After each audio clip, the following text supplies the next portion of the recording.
One of the Chinese researchers with alleged ties to the Chinese Communist Party and charged with smuggling a dangerous fungus into the U.S. will remain in custody while her case continues this week. Yunqing Jian is accused of trying to bring the fungus to a University of Michigan lab.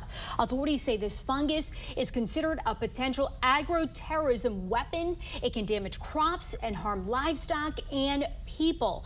The fact-check team's Janae Bowens joining us now to discuss this further. So Stanford University is also getting a lot of attention over concerns about Chinese spies. What more did you find? Yeah, so their student newspaper uncovered a case where a CCP agent posing as a student targeted an actual student who was researching sensitive topics on China.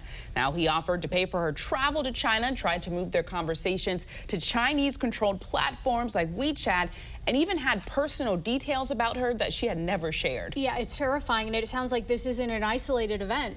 Exactly. So experts say this is part of a wider pattern, a strategy called non-traditional collection. Now, that's where the CCP uses students and scholarships to pressure Chinese nationals into sharing sensitive research. On that point, Janae, thank you. Janae's going to be back in a few moments to discuss the growing concerns about the Chinese Communist Party and how they could potentially threaten the U.S.'s power grid. Tonight, we are digging into how the Chinese Communist Party could be trying to infiltrate the U.S. The Stanford Review reports a CCP agent using the fake name Charles Chen targeted a Stanford student as part of a wider intelligence gathering campaign.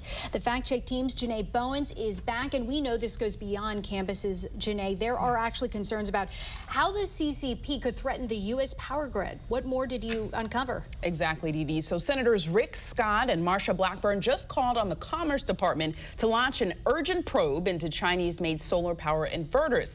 Now, they worry these devices may have kill switches or spyware that could disrupt or control America's power grid. They say that China has already infiltrated U.S. systems through various technologies.